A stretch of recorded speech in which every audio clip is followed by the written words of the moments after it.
Part 5 is cars.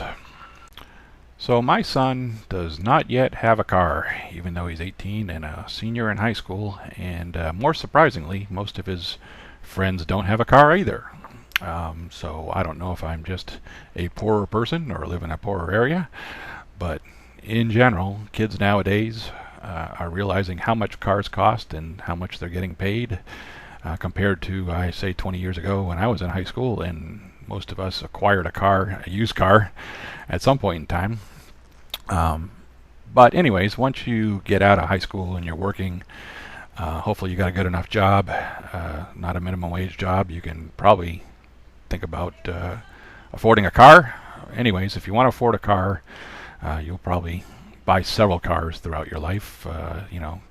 It's not like a house where you certainly do not as many of those as cars. Um, One of the things I tell people is that interest rates do not make much difference as you think. Sure, you can read that, and everybody freaks out. Hey, did you get a 4%? Did you get a 5%? Did you get whatever percentage of the interest rate? It's a little game because you're only typically pulling out a 60-month loan, either with nothing down or a little bit of money down or whatever. You know, so I'm just gonna, and I'll give you a little bit of a quick factor. This is the one you need in your head the most, which is roughly the 20 at 60-month, $20 per $1,000 borrowed is your. I know that works out to a 7% loan, but it's a good rule of thumb for what you'll be borrowing. So if you'll borrow 20K, 20 times 20 is $400 a month, and you can scale those pretty easily. If you're going to borrow 10K, you're going to buy a $13,000 car with $3,000 down. You're going to borrow 10K. It's going to be a $200 a month payment. 15K is 300, 20K is 400, etc., etc. So you should know what you should know before you go shopping. What you can afford as a monthly payment, because you will be making those monthly payments. And should you not make them, bad things happen, and it will be part of it. So overall, even in my $20,000 example, $400 a month times 60 months, you'll be paying $24,000.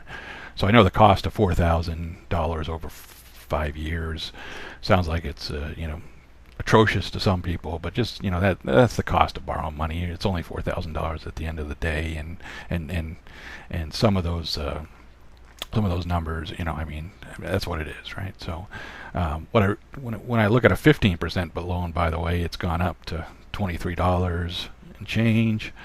And if it's a 5%, which is like you're gonna have to have really good credit or get a great deal, it's only $18.80. That's $1 a month times the amount. So it's $20. If you were borrowing a $20,000 against a car. And you got a 5% versus 5% versus 15%. Even that's five times it's $100. I know it's a big deal when you don't have a lot of money, but in the big things of picture, if you make a mistake or you're a little bit off, it's not the end of the world. Even if you fulfill the loan, it's a $4,000 difference or something. You're gonna pay that anyways or whatever it is. So just don't get wrapped up on interest rates. Even if you have poor credit, you can still get a 15% loan. In most cases, somebody will sell you a 20% loan, and just don't worry about it. It is what it is. You screwed up your credit. Is what it is. What is kind of good, important, and something that you'll need to learn to think about is that the second you drive it off the lot, or the second that you own this car, and whether you buy it from somebody or you buy it off this, a used car or a new car or whatever it is, it's not worth usually what you paid for it, unless you're doing like a Craigslist deal and you can turn around and you might resell it for more. But in general, if you buy it from a dealer, there's dealer fees and all that stuff in there. So I always like to look up, when I'm potentially buying a car, you look up Kelley Blue Book, KBB.com, and pretend like you own the car, right? I own, and look it up and look at what the dealer trade in, because that's usually a fair value for what you'll get in a trade-in scenario. And usually an actual cash value. You go to CarMax and they can tell you what they're going to give it, but that's a low number. I know they say they're fair, but it's not really there. So just look up the KBB. You can look up Craigslist for equivalent cars, but Craigslist doesn't guarantee that people are selling it. But if they, you call them up and that car's gone, then they sold it, and that doesn't include the negotiation. But KBB is a good start for the trade-in value, and that's usually what you can get for your vehicle. And when you wrap your head around that and you deal in trade-in values, for the worth of your car, even though you're going to pay more to get it off the dealer's lot. It's like, okay, you can start to look what my model car looks at 4 years down the road. Does it lose a lot of trade-in, or does it not lose a lot of trade-in? And don't look at dealer selling prices when you're looking at cars, because often they don't sell for that. We know that, usually people negotiate and work out better prices. So just because the dealers, they may not be willing to work with you, they will be. But again, usually the trade-in value is a great place to go look for what that car is actually worth, because the second you want to dump it, that's what somebody's going to give it for you. Should you not be able to make payments or whatever it is on it. Car buying is kind of that introduction for people that I'm not going to say it's one of the few things, but you don't pay sticker for this. I know you go to Walmart and you buy an iPod and it's $189, and that's what you pay, right? You want the PlayStation 4, it's $300. That's the way it is, right? Maybe you get a bargain price that'll go on sale at some point in time. But when the first time you go to a car dealer, especially a new car dealer, and they got all the window stickers up there, that's not what you pay. And so that's bargaining, and different. If you grew up in a different culture, you're well aware of bargaining. But if you grew up in the United States, one of the first times that you get introduced to, hey, you actually have to negotiate on this thing. You can pay MSRP. Everybody will be happy to take your money at MSRP, but people will turn around and call you a fool. Of course, if you're happy with paying MSRP and you don't want to argue with anybody, so be it. But you can easily negotiate. Nobody expects to pay what's on the price. And eventually, when you start buying furniture and other stuff, you learn that these tactics are the same thing. So that's for new cars. It can be for used cars too. But it's hard to knock thousands of dollars off that sticker price on a used car, whereas a new car, very easy to do. You need to consider looking at a good used car as a bargain. That's something. A new cars obviously depreciate heavily, so it's nice to have that shiny new car that nobody's ever owned before. But as you get wiser financially, you'll say, hey, I can live with somebody else's car that's got gently used or not gently used. You really don't know. It's a question mark. But as long as you can afford the maintenance or to fix some items on it, that lower monthly payment, you'll find good use to that. And however, recently you'll frequently see, especially when the new car market slows, a lot of inventories on the lots. You'll find out that a 2-year-old used car is very close in price to a new car.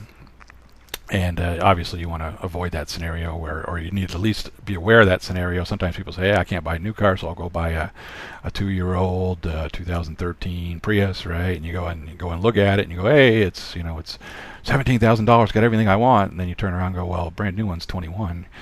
What are you doing here, right? I mean, maybe the Prius is a bad example. I don't know the numbers exactly, but you know what I'm saying. Like for $1,000 more in some cases, they're selling a new one, and you just go get the, maybe it's not, I mean, you can find the color you want then, but it's a brand new car. So just be aware and don't make that mistake of paying very close to new for a used item. So once you have a car, I mean, that's one party. Just obtaining a car is part of your transportation costs. You also have insurance, gas, registration annually. Registration annually is about $80 here in Florida. Gas, depending upon what you drive. I don't get too excited with gas, but if you got a budget for gas, the more fuel consuming or economical, the less you'll pay in gas, I theory. I know it's hybrids now and all this other stuff, but don't get too excited by gas. Make sure that, hey, first of all, figure out how many miles you're going to drive a year, and don't pay an exorbitant amount to get or really sacrifice on a car or not get a good deal on a car because it's gets better gas mileage when you don't drive that many miles, and it ends up you pay $1,000 more for a car over its life than and you really only are going to use $500 worth of extra gas by driving the less economical car around. I know you might not know how many miles you drive a year, and of course circumstances change depending on how far you live away from your job. But all things being equal, do an expectation. If life changes, you can swap your car out, right? I mean, that's the way of life. Insurance, $100 for married older people. For single young people, yeah, it's way more than that, $200 or more. So just, you have to know. If you don't know what your insurance is already, good luck to you. But that's gonna eat into your bills. And then there's the oddball. So those are all fixed, right? You're gonna pay for insurance, gas, and registration on either a monthly, 6-month or year basis. Those are all fixed costs when you own a car. But you also realize that there's some variables out there, and they can be like tires and brakes. I'm just putting, average cars in the $400 to $600 range. If you have really expensive tires, so be it. I know people have more expensive tires, and some people have a little bit less, but $100 a tire when you have any kind of problems, and they wear out. As do brakes, and I know there's brake pads versus brake rotors, but just, those things are going to come up every 30,000 miles or so, that you may have to replace some of those or have that maintenance done. AC, that's your air conditioning, that rarely goes out. If you ever do, you'll find out that's $1,000 bill or whatever. But my advice is always go try that $25 Freon can, find the low pressure port. You do some YouTube videos on that, and that actually might solve, even though you're not blowing hot at a certain point in time. You inject that in there. Obviously, if you're leaking Freon, then you can get away with that a little bit, but you don't want to be putting $25 cans. I bought a 25. I had a bad AC, was blowing hot for a few minutes in my truck just a couple years ago, and I went and bought a $25 can. It didn't really, I hooked it up. The pressure was there. I gave it a little squirt. I didn't even use the can. It just dislodged whatever was in there, and boom, my AC's been working fine ever since. Avoided $1,000 bill. So be smart with your AC. Now, transmission is a different story altogether. If you got one going, trade in the car or lump it. Otherwise, you're going to be a pretty heavy expense. There are other expenses like paint and stuff like that, but for the most part, it's those are the big ones that go on a car. So just think about that. Don't fret over it, but those are the things that are come and hit you. If you need to look at those periodically, if you see your tires are going bald, you're gonna have to plan for buying tires within the next year. And I always like to tell people, go figure out what types of person you are regarding cars. And maybe you won't know when you're young, but there's people who buy cars and drive them for a long time. They're happy driving 10 or 12-year-old cars. Sometimes there's even a subset of those people which are, I buy it new and then I just keep it for 12 years, and of course they make payments for the first 5, or they pay cash, whatever they do. But so just they make payments for the first 5, and the next 5 they have no car payment.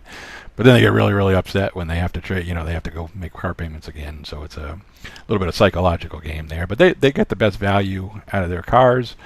But part of me says, hey, if you're okay with driving around with a 10-year-old car, just buy a series of 10-year-old cars, and oftentimes the depreciation's gone out of them. So a lot of times you can buy them for one price, just do the maintenance on them. Hopefully you get lucky, don't blow out a transmission.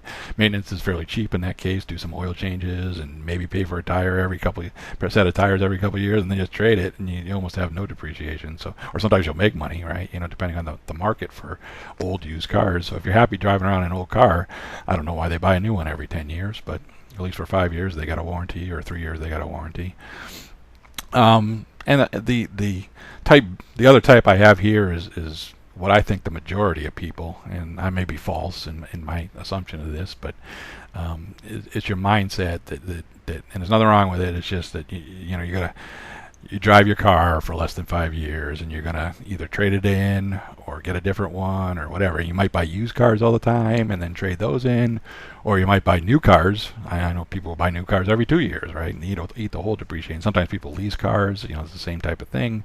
Hey, maybe you should look at leasing if you're this kind of guy. But I'd say the majority of people are almost like that. Just you've grown up. Think about what cars you've had in your driveway or your neighbors have had in their driveway. Do they have the same car they had 5 years ago? If you don't, then you're not. But just my point is that cars don't last forever, and there's nothing wrong with necessarily trading it. You'll lose some depreciation, but you get to experiment. Or maybe the car doesn't fit you anymore. You have a kid. You had a sports car, and you have a kid. You need a back seat. Or like I said, cars just don't don't last forever, and we're used to trading them in our society. So don't get too bent around. I need to have the supercar this time, and I need to have every single accessory and option because that's the way I am. I'm going to keep this car forever, and it's just not the reality of the world. And you end up spending thousands of dollars in extra options, thinking that you're going to need this stuff, and you don't like it. And of course, if you don't like your car, just get rid of it. And when you go buy a car, especially from a dealer, I think most people buy a car from a dealer because the private sale requires additional work, and then you always have to trust the person that was there. Whereas dealers, you get a little more reputation. They're still shady, but there's going to be a markup included in that. But it's convenience. You'll get your bank financing done there if you're with it. Watch out for those financial people. But dealers will mostly talk about monthly costs, so they'll come and say, "Hey, how much you looking to pay?" And if you say $300 a month, I mean, they're always going to harp on this. Eventually, they're experts, they're professionals, right? I mean, they've sold hundreds of cars, and you've bought 0, right? You bought 2, you bought 12 in your lifetime, right? I mean, no matter what, they're experts. They've been trained. They're salespeople. But so don't get discouraged about it. You can always walk away. You'll frequently have to walk away if you're doing good negotiations. They'll hunt you down a lot. That's an old story. Just look it up. I mean, it always happens. It's happened to me X number of times. It always seems to happen. And don't get discouraged about it because it's just part of negotiation. But they'll talk about monthly costs, and you say, all right, I got $300 a month, and then they're going to, the sales guy isn't the financial guy, but he's also going to do that. But he'll sort of have an idea, and he'll start this, all right, well, I can sell you. He's going to try to find a cheaper car to sell you, and then sell you for $300 a month and say you can't afford to hire one. And so that's the goal they get. And sometimes you don't care about the big numbers. You just say, hey, get me something that I can afford. And but they won't, that's the way they work. At the end of the day, though, almost all salesmen, all dealers, they refer you to the manager or whatever it is. They won't sell you what they can't afford to sell you. What does that mean? That means that, hey, nobody's getting a great deal. You may get a better deal than somebody else who just comes in and pays MSRP or pays whatever or pays more. You can negotiate all kinds of stuff, but at some point, if they won't sell you the car, they can't afford to do it. They can afford to, they make their numbers. They always make a profit. That's the way it is. And they say, hey, I need to make 15% profit. I bought it for this. They're not going to tell you what they bought it for. Sometimes you can look up the inventory count on new cars, but a lot of used cars, you can't tell what they bought it at auction for or got it traded in for, or moving dollars from here to there. But they're gonna mark it up whatever they need to mark it up, $2,000, and they're not going below that. So somebody can tell to be an expert, not to be an expert. You can get close to that 2,000, but you'll hit their threshold because they won't sell you the car. No reasonable salesman would not sell you a car for the profit that they can expect to get. So just realize that dealers are always going to make money. It's not a good thing or a bad thing. That's how they stay in business. I know some dealers go out of business, but that's usually due to overhead or volume issues, not because they sold too many cheap cars. All right.